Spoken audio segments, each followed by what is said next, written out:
My friends at ezCater are workplace catering pros, helping you find food for everything from daily employee meals to staff meetings and special events.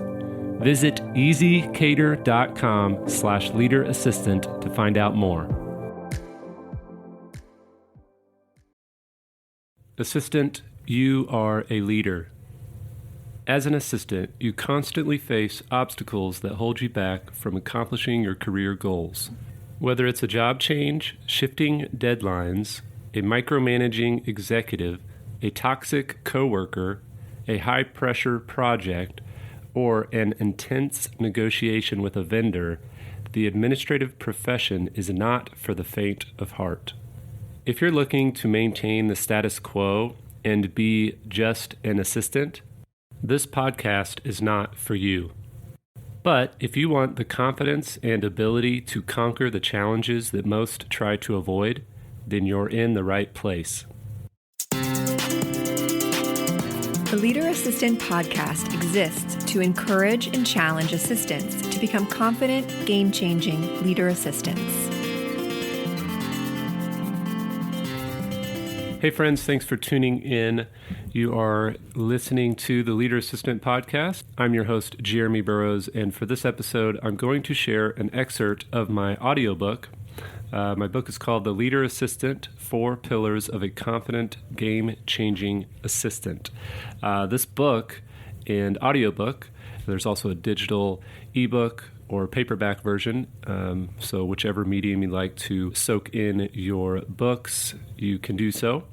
But the Leader Assistant outlines 4 pillars: embody the characteristics, employ the tactics, engage in relationships, and exercise self-care. These pillars will help you rediscover your passion for the profession and become a confident, future-proof, game-changing leader assistant. If you neglect even one pillar, you'll head for burnout, stagnation, and anonymity. You are meant for so much more. Are you ready to be the leader assistant the world needs? In this episode, we're going to listen to Chapter 7, which is titled Future Proof. You can check out the entire audiobook or paperback or ebook at amazon.leaderassistant.com to read or listen to more of the book. Chapter 7, Future Proof. A leader assistant is calm, confident, astute, and uses their emotional intelligence to great effect. Alison Kay, Personal Assistant, London. Are you prepared for the artificial intelligence or AI revolution? Should you be scared your job is going to be replaced by AI someday? Yes and no. Have a healthy fear, i.e., reverence and respect, of AI and other technology, but don't let it keep you up at night. More and more tasks are handled by machine learning algorithms and automated software. If you ignore this reality, you might not survive the AI revolution.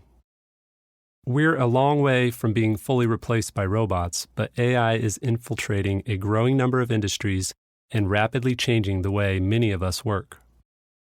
For example, I'm an assistant at Capacity, a SaaS company in St. Louis. Our secure AI-native platform helps teams do their best work by automating key processes and reducing support ticket load. Our chatbot sits on top of the platform with state-of-the-art natural language processing, so you don't have to know the precise way to ask for what you need. You just ask. If a coworker wants to know when my executive, our CEO, is free next, they can ask Capacity. If I'm on vacation and my executive is traveling, he can ask Capacity for his airline rewards information, or he can ask for his plumber's phone number if a pipe bursts at his home. Did you notice something?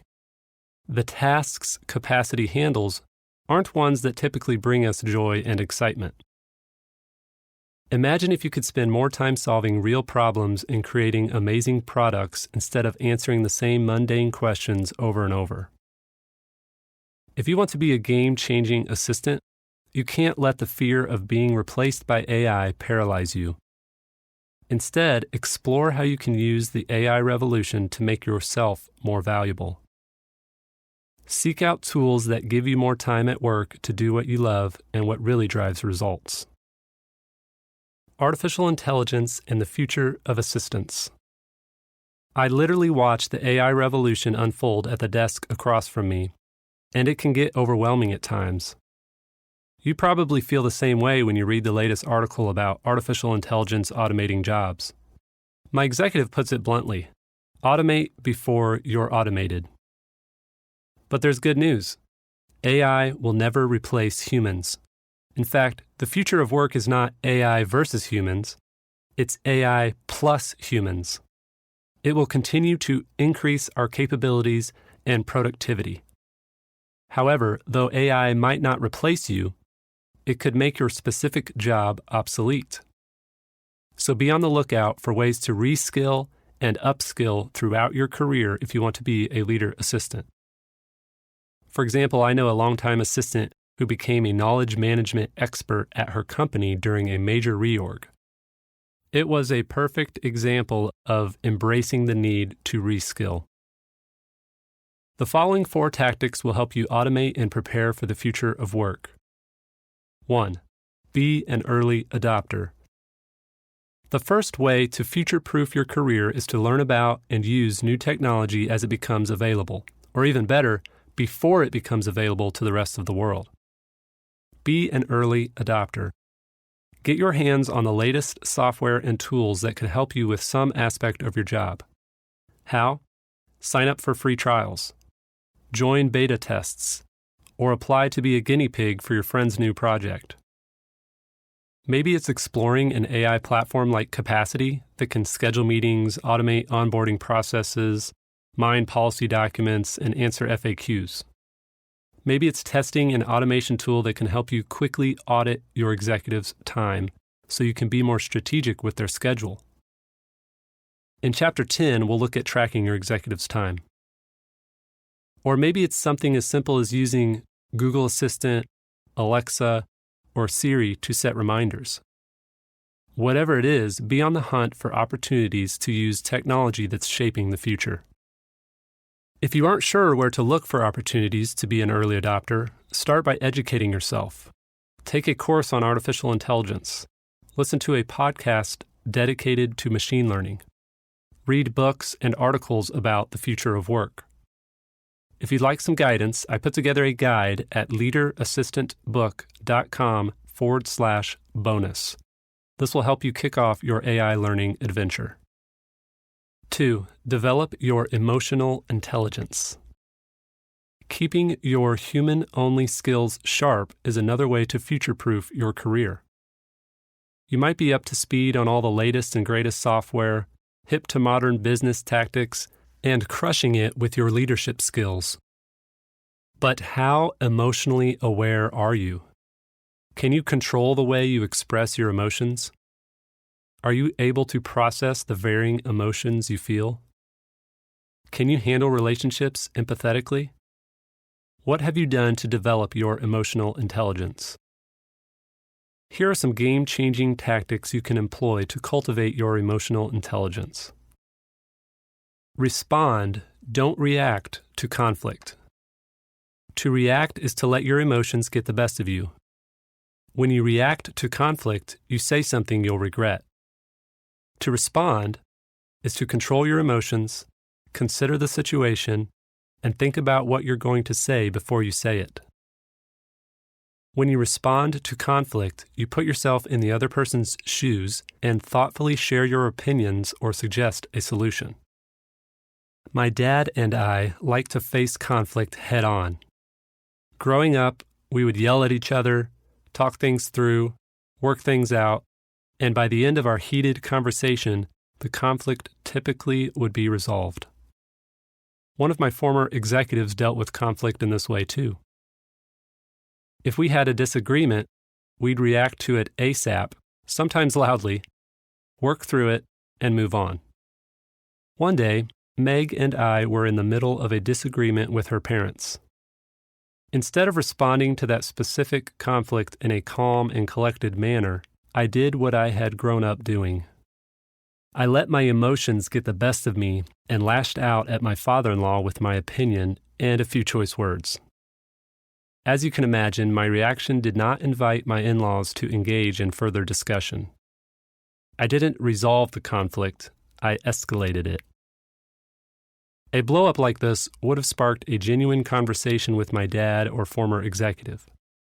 With my father-in-law, it built a wall between us. In other words, I was not emotionally intelligent in that moment. I was quite the opposite. Game-changing, confident leader assistants learn to respond to conflict at work, not react. Be intentional with your vocabulary. Do you think about what you're going to say before you say it? Do you consider whether your words are constructive or destructive? Is your vocabulary vague and full of complaining, or are you specific and helpful? For example, there's a difference between saying your coworker is a bad team member and saying, when Jeff shows up late to most meetings, it communicates to the rest of the team that he doesn't value us or respect our time.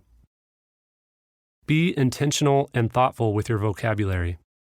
One way to practice this is to write out what you're going to say before you say it. Then read it out loud to hear how your tone comes across. Process your emotions. The ability to process your feelings is critical to developing emotional intelligence. Unfortunately, I'm terrible at this. I have a tendency to bury my emotions instead of questioning why I'm feeling them. If I'm sad, I shrug it off and tell myself to get over it. If I'm angry, I lash out without exploring why I felt the need to lash out. Meg and our counselor have helped me become more self-aware by encouraging me to question the motives behind what I say and do. Why did I gossip about my coworker at lunch or send that scathing email? Was it because I wanted attention? If so, why did I want attention? Or was I afraid to talk to them directly because I have a fear of conflict? Processing my own emotions is still a battle for me, but discovering and naming the motives behind my emotions has helped me develop self-awareness. Be empathetic. Processing your emotions will help you practice empathy toward others. If a coworker is struggling to produce, put yourself in their shoes. Did they recently experience a difficult personal event? Did they just get a new supervisor? Are they simply having a bad day? Empathize with others. Robots will never know what it's like to be human.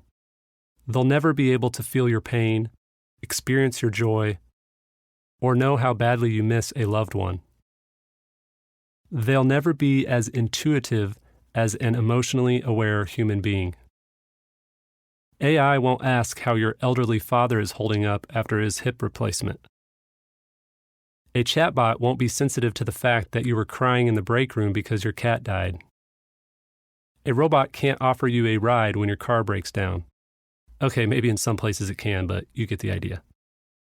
Treat humans like they're people who matter, because they are people and they do matter. When companies look to trim their headcount during a recession, they'll first look at productivity and business impact. But when they're forced to choose between two equally productive team members, they'll pick the more empathetic employee 9 times out of 10. 3. Look for the right problems and suggest solutions. The next way to prepare for the future of work is to look for problems others have yet to solve. As an assistant, you see the good, the bad, and the ugly in your organization. You can complain about what's wrong and let other people figure things out. Or you can use the unique vantage point you have to identify problems and suggest solutions. If you are a self-motivated problem solver who constantly brings solutions to the table, you won't be replaced by AI someday. But being future-proof is not just about solving problems. It's about identifying the right problems. In fact, it's more valuable to suggest the wrong solution to the right problem than it is to provide an amazing solution to the wrong problem. But how can I identify the right problems, Jeremy? I'm glad you asked. Start with what keeps your executive up at night. What are they concerned about? Look for ways you can alleviate those concerns. Shift your focus toward the issues on their mind. In Chapter 21, I share several questions you can ask your executive that will help you pinpoint problems worth solving. Time spent addressing the wrong problem is a waste of time. But repeatedly failing to conquer the right problem is sometimes the only path to progress. Thomas Edison famously said, "I have not failed. I've just found 10,000 ways that won't work." You might as well find the solutions that won't work to help your executive more quickly discover the right solution for the right problem. 4. Be a revenue generator. If you want to be future-proof, be one of the best salespeople in your company. Always be on the lookout for ways to impact the bottom line.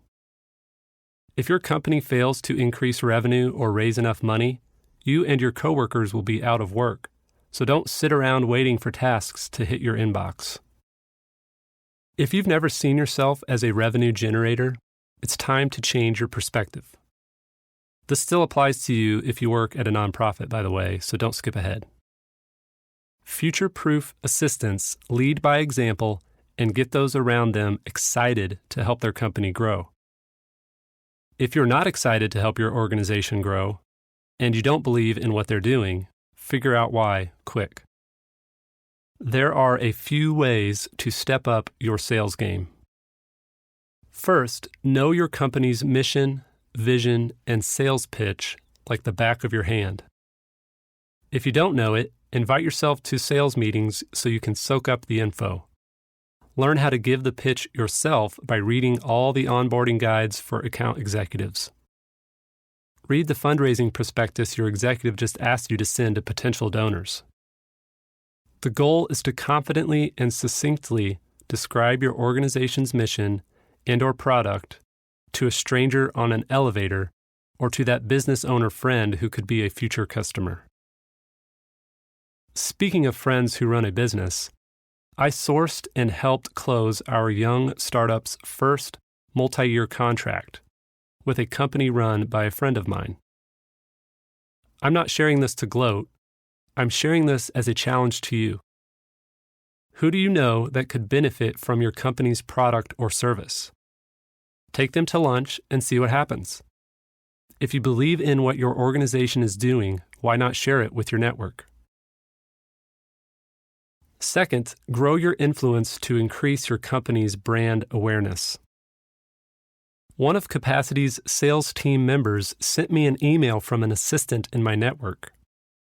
This assistant was going to delete a sales email she received from Capacity, but because she follows me on LinkedIn and appreciates what I do for the assistant community, she forwarded the email to her executive. My influence directly helped our sales team. In Chapter 20, we'll look at ways you can grow your influence and, in turn, build trust and credibility for your organization's brand.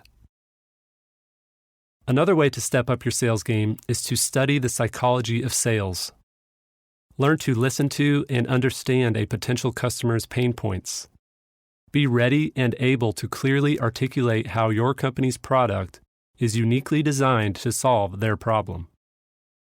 Learn why people buy, not just what they buy. To begin your quest to become the best salesperson in your organization, read top sales resources like my friend Mike Weinberg's amazing books. If you want to be future-proof, start seeing yourself as a revenue-generating member of the sales team. It's always nice to have sourced or even closed a few deals when it comes time to ask for a raise. There's nothing like directly impacting a revenue increase to improve your fellow team members' job security and support your case for a salary increase. Not to mention when a recession hits and your company is forced to cut costs, they're going to think twice before letting go of a revenue generator. To recap, here are 4 ways to future-proof your career. Be an early adopter. Develop your emotional intelligence. Look for the right problems and suggest solutions. And be a revenue generator. Your future is in your hands. You can wait until your company automates most of your job, or you can creatively figure out how to use AI to automate the repetitive, manual processes you manage day in and day out. You can then gather real data on how much time and money you're saving your executive and the company. Not to mention, you'll be freed up to focus on higher value work. So don't sit on your hands while the world moves forward. Embrace the future of work. 5 things a robot assistant can't do. I'm a practical guy who likes examples, so I thought I'd close this chapter with a list of 5 things robots will never be able to do for you, at least not at the same nuanced, intuitive level that you can. Run a meeting on your executive's behalf.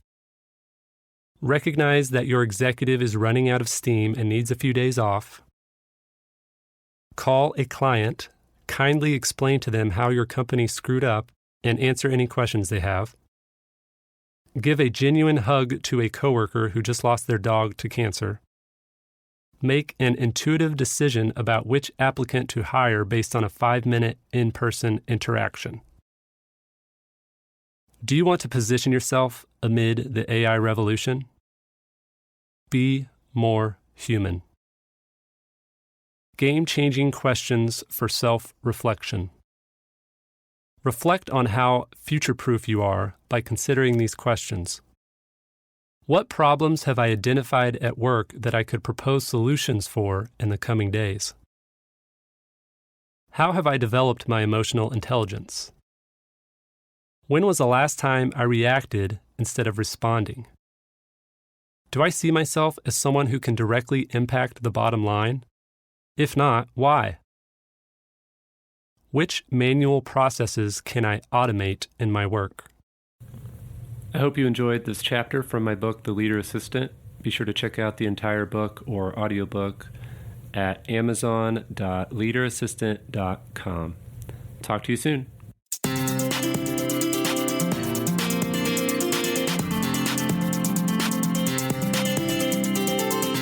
Please review on Apple Podcasts. GoBulls.com